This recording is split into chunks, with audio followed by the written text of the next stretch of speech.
collègues distingués qui ont salué ma participation à la réunion du Conseil d'aujourd'hui.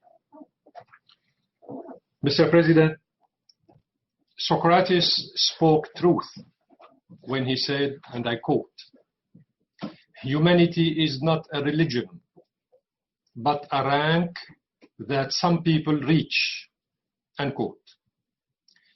In this context, it is certain that the governments of some Western countries that are trying to promote themselves as paragons of humanity and ethics have failed to rise to this rank. This was confirmed again and again by these very same governments when they turned a deaf ear to the appeal of the Secretary General of the United Nations on March 23rd, 2020, to waive unilateral coercive measures. This is how we call it in this organization. We don't say sanctions, we say unilateral coercive measures, because they are illegal and illegitimate. On the contrary, they hastened to announce the extension, even tightening of these measures. Consequently, they failed the test of credibility and humanity. Is not the suffering of 2 billion people caused by unilateral coercive measures worth holding emergency sessions by your Council to put an end to this crime against humanity and hold accountable those responsible for it?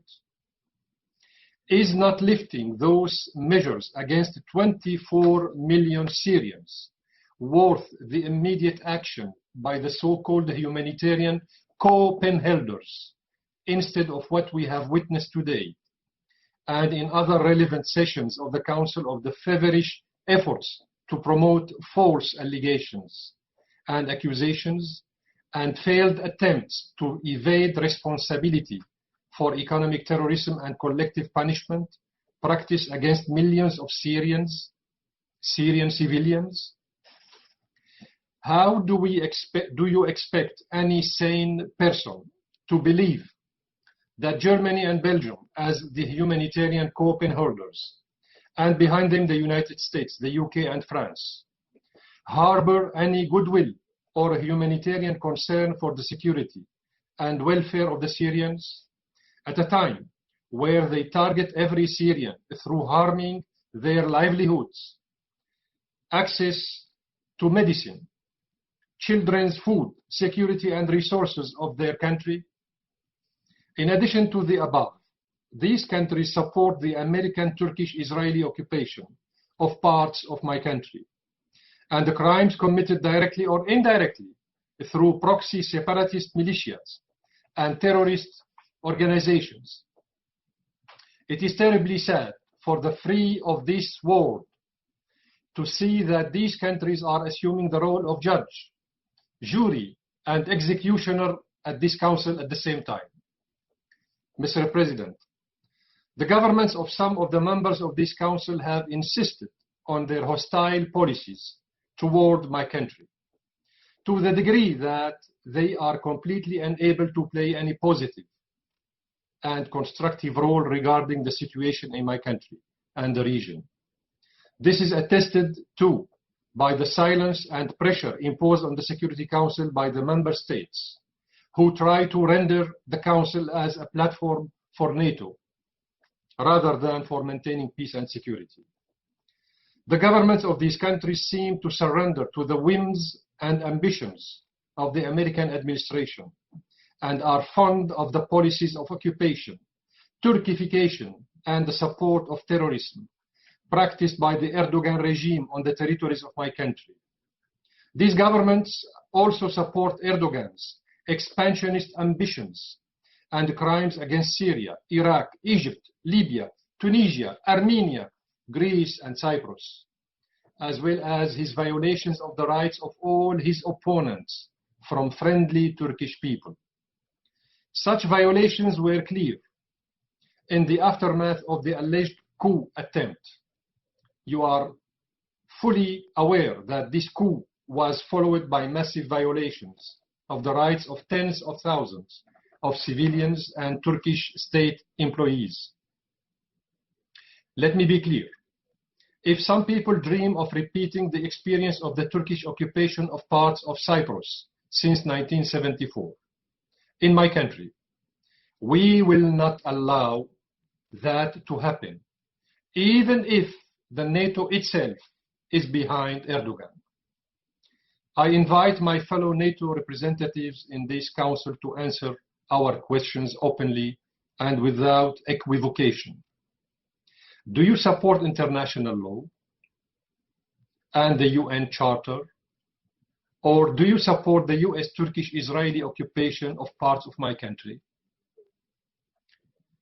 Do you respect what is stated in the resolutions of your own council on the sovereignty, unity, and territorial integrity of my country? Or do you support the endeavors aimed at abandoning or partitioning and continuing to destabilize security and stability in my country as well as in the region? Do you believe in the feasibility of combating terrorism and ridding civilians of the control of terrorist organizations? Or is it the investment in terrorism permissible and desirable when it serves your agendas? Do you believe in the principles of a humanitarian work, or is besieging, intimidation, or fighting of Syrians legitimate as long as it serves your interests and agendas?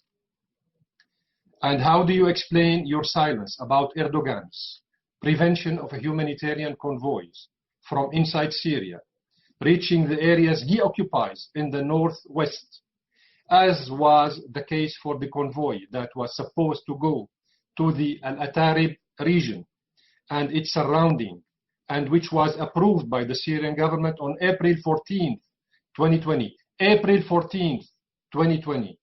And OCHA has not yet delivered. If you prevent this council from fulfilling its primary responsibilities in maintaining international peace and security, then what is the alternative international reference that can be entrusted with the principles and purposes of the United Nations? Mr. President, once again, the pen holders are preparing a draft resolution to extend the effects of Resolution 2165 on cross-border activities. I will not elaborate on the well-known position of my country that rejects such resolutions, which completely depart from the assumed humanitarian goals and provisions of General Assembly Resolution 46/182. Such resolutions aim to serve the agendas of hostile governments, infringe on sovereignty and territorial integrity of the Syrian Arab Republic on the basis of OCHA politicized allegations and distorted reports. Such resolutions ignore the tremendous efforts exerted by the institutions of the Syrian state and its partners in the humanitarian war, in cooperation with allied and friendly countries. Resolution 2165 was an exceptional, temporary measure taken by the Security Council in certain circumstances that no longer exist. Its sustainability cannot be permitted, nor could it be strengthened by including additional crossings that serve the occupation and threaten the integrity and unity of the Syrian territories. The only available crossings are the two crossings of Al-Bukamal and Nasib. Then we have the two airports of Aleppo and Qamishli, meaning that OCHA has the possibility to send humanitarian assistance through two crossings and two airports in Syria. Instead of wasting time on the misleading OCHA reports and their pointless details, your council must address the root causes of the crisis.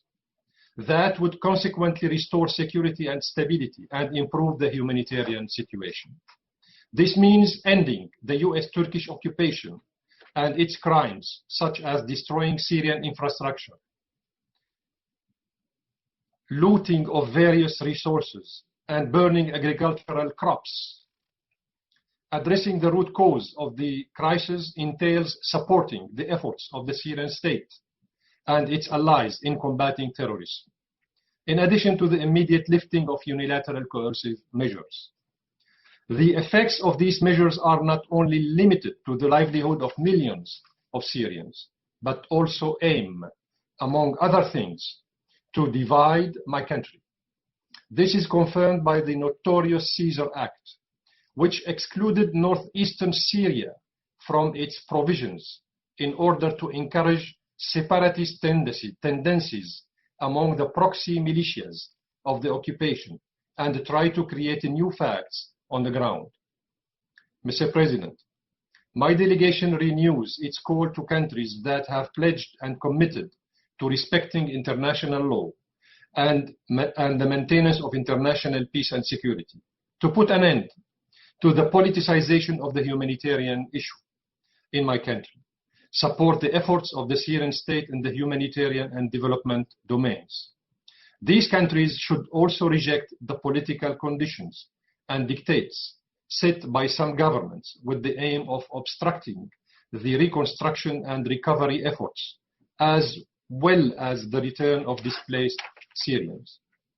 My government reiterates its position regarding Brussels Conference and stresses the fact that these conferences are nothing but propaganda showdown that aims at implementing the agenda of some countries that organize and participate in these conferences in a plain politicization of humanitarian work and the imposition of their conditions and deep-rooted obstinacy. My government reaffirms that it does not recognize any initiatives or meetings held about Syria without its participation and full coordination. My government also renews its demand that the United Nations do not participate in such conferences in order to maintain its impartial role and respect of humanitarian work parameters under Resolution 46/182. Finally, Mr. President, inviting false witnesses to brief the Council is not in the interest of the noble issue the Security Council is striving to deal with in almost 100 sessions so far. Such an invitation is a deliberate misuse of the Council's mechanisms, aiming at distorting facts and misleading Member States' representatives. The repetitive invitation of the tools of fabrication to the Council sessions, whether it is related to the humanitarian situation or political or chemical file, highlights the degree of prejudice that enemies of Syria and this Council hold against my country. How desperate they are because they lost the bet on terrorism and sanctions during years of the crisis. The role of guests invited by the Council presidency to brief it on a humanitarian situation should be responsible and a humanitarian role, not a critical, prejudiced, and inciting role against my country's government and people. Whoever speaks about a humanitarian situation, wherever that is, should be trustworthy and well-versed in the Charter's provisions and communication disciplines. I thank you, Mr. President.